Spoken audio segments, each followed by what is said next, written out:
Kabit berdua, kalian teman-teman media, terima kasih sudah ikut berpartisipasi untuk melancarkan kegiatan Expo ini.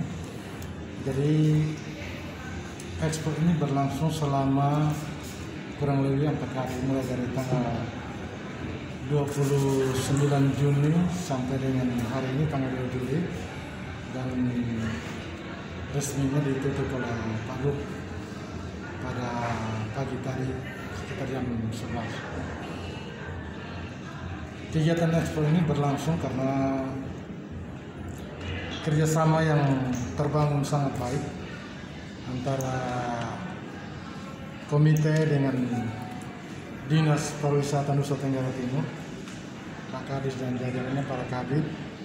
Kita semua bangun komunikasi yang sangat baik dengan satu pendamping hebat kita, Profesor Imtiaz.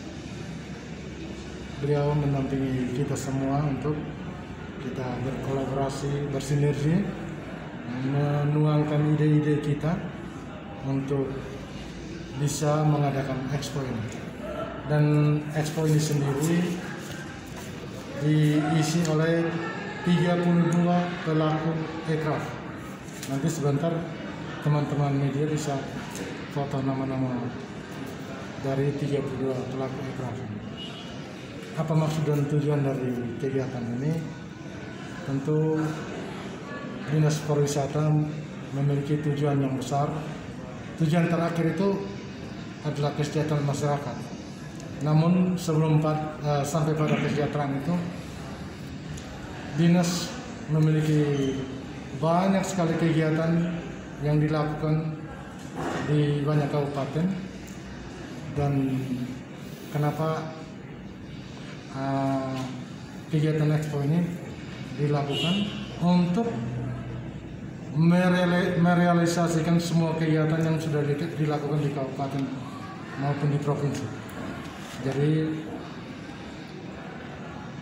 masyarakat pelaku aircraft ini mereka menunggu kapan direalisasikannya satu Expo untuk mereka promosikan produk kerajinan mereka atau hasil karya mereka.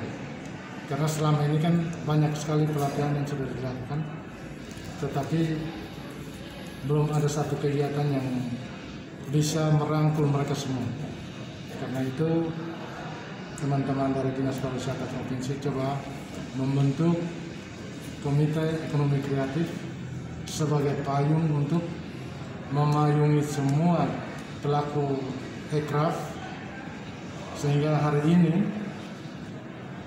terjadi Expo yang sudah teman-teman lihat di sekitaran kantor dinas ini. Ini sebagai jawaban dari kegiatan-kegiatan yang sudah dilakukan oleh teman-teman dari Dinas Pariwisata yang terpilih. Dan lebih dari itu, program Pak Gubernur untuk memajukan sektor pariwisata sebagai motor penggerak atau prime mover di Nusa Tenggara Timur adalah sebuah implementasi yang dijawab oleh teman-teman Dinas Pariwisata. Jadi teman-teman Dinas Pariwisata ini merespon atau menerjemahkan secara baik programnya Pak Gubernur di sektor pariwisata ini. Sedangkan kami dari komite sangat berterima kasih karena diberi ruang dan waktu oleh dinas untuk bisa melakukan kegiatan-kegiatan yang berhubungan dengan kemajuan sektor pariwisata di Nusa Tenggara Timur. Spiritnya adalah kan pariwisata dalam kebijakan pembangunan saat ini telah menetapkan sektor pariwisata sebagai penggerak utama, prime mover. Penggerak utama artinya kalau sektor ini tidak digerakkan sebagai lokomotif, sektor-sektor lain tidak ikut bergerak. Nah, karena itu ketika sektor ini harus bergerak, dia membutuhkan asupan, supply, misalnya untuk bagaimana menggerakkan mesin. Analog sebagai sebuah mesin, apalagi penggerak utama, ini mesinnya harus benar-benar bisa produktif.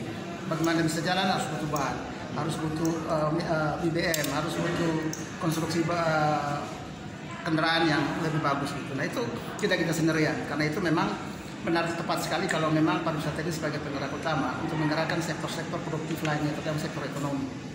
Nah, karena salah satu model pembangunan yang digagas oleh pemerintah provinsi adalah pembangunan pariwisata estate yang tadi kakak sebutkan tadi, untuk bagaimana membangun sebuah ekosistem pariwisata di sana sebagai sebuah industri. Sebagai ekosistem berarti ada rantai pasok, rantai nilai yang harus mau didorong untuk dibangun di dalam situ. Bagaimana misalnya kebutuhan-kebutuhan dari 5 aspek, 5 unsur yang tadi beliau unsur penting dalam pembangunan pariwisata, yaitu ada aksesibilitas, ada atraksi, aksesibilitas, ada amenitas, ada akomodasi, dan juga ada awareness. Nah, kita kuat dari sisi atraksi, perfect, sempurna, hampir 100 nilainya. Tapi di 4 aspek yang lain kita masih lemah. Ini studi.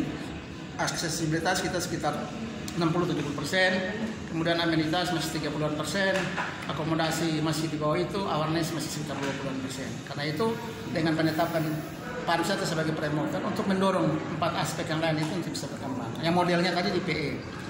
Nah, saat ini sudah ada 7. Fatonasi di TTS, Liman Pulau Semau, Kabupaten Kupang, Mulut Seribu Rotendau, Walwal Alor, Kuanara Ende, Lamalera Lembata, kemudian di Sumba Timur di Praimarita. Tadi kami katakan PE ini adalah untuk menggerakkan ekosistem rantai pasok. Ketika itu dibangun sebagai daya tarik, maka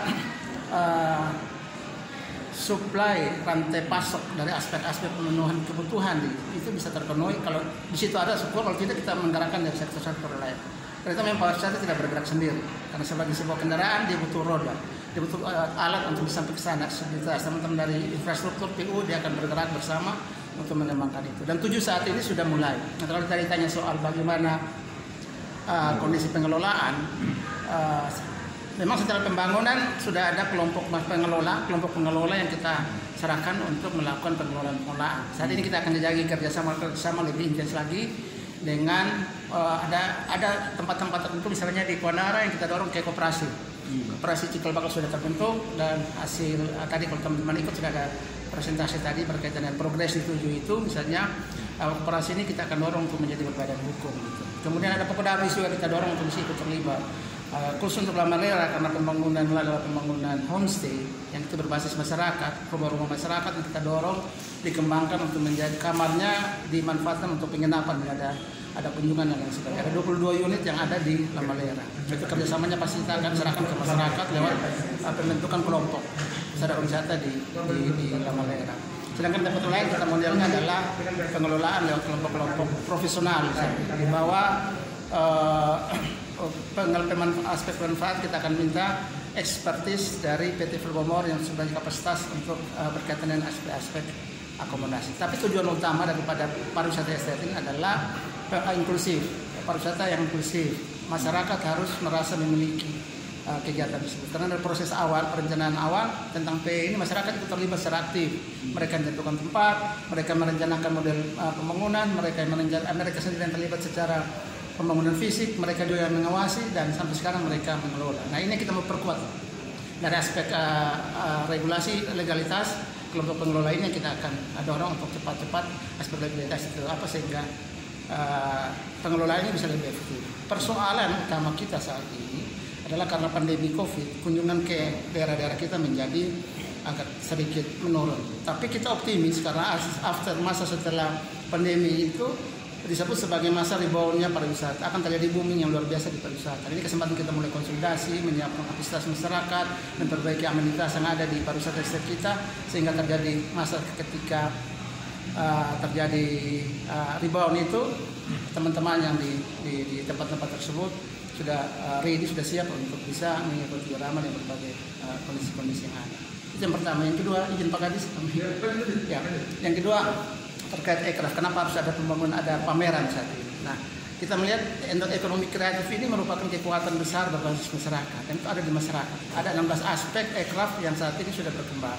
Yang dari dulu berkembang itu berbasis seni budaya, dan cukup potensial di awal itu aspek kuliner, gastronomi, kemudian fashion, kemudian kriya dan sebagainya. Ini sangat potensial di awal, dan itu berurusan langsung dengan masyarakat di basis gitu, masyarakat di level bawah gitu. Sehingga kita berusaha lewat pendekatan pengembangan ekonomi kreatif 16 aspek, 3 yang tadi kami sudah sebutkan. Ada berbasis media, desain iptek, misalnya aplikasi game developer, kemudian desain grafis, desain produk, kemudian ada juga video film animasi, ada fotografi, ada arsitek yang teman-teman juga kenapa arsitek ada dalam pemeliharaan itu. Nah, kita tidak aspek sentuh dia punya arsitek secara umum, tapi mungkin konten. Penerbitan juga bagian daripada aspek ekonomi kreatif, tapi bukan di industri penerbitannya. Konten-konten yang teman-teman naikkan berkaitan dengan perkembangan masyarakat pariwisata itu yang menjadi konten pengembangan aircraft berbasis ekonomi kreatif, media desain dan IT. Nah, dari 3 aspek yang tadi kita kuat, benar. Fashion kita sangat terkenal, baik itu tenunan, kemudian kuliner kita, makanan tradisional itu hampir setiap tempat itu cukup banyak, cukup beragam, gitu. Sangat kalau kita bikin data cukup banyak. Kemudian kriya kita juga, kriya ini cukup banyak. Nah, karena itu kita punya obsesi dalam jangka 1 tahun ke depan, nanti kita akan mendorong salah satu kabupaten menjadi kota kreatif berbasis fashion, tenun versi UNESCO. Gitu. Misalnya Bandung sudah sebagai kota desain, Salatiga sebagai kota gastronomi.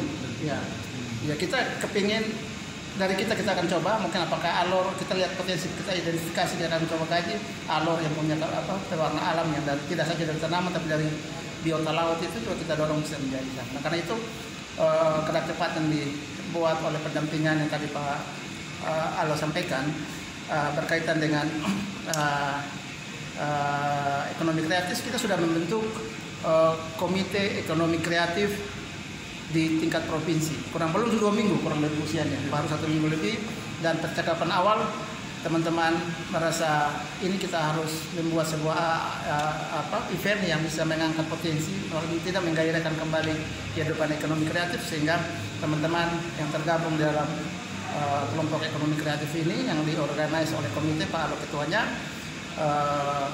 menggelar event ini gitu. Jadi event ini juga hasil event dari, oleh, dan untuk semua pelaku gitu. Nah, teman-teman sebagai media bagian daripada salah satu aspek ekonomi kreatif, terima kasih akan memberi dukungan yang luar biasa dari aspek publisitas ini.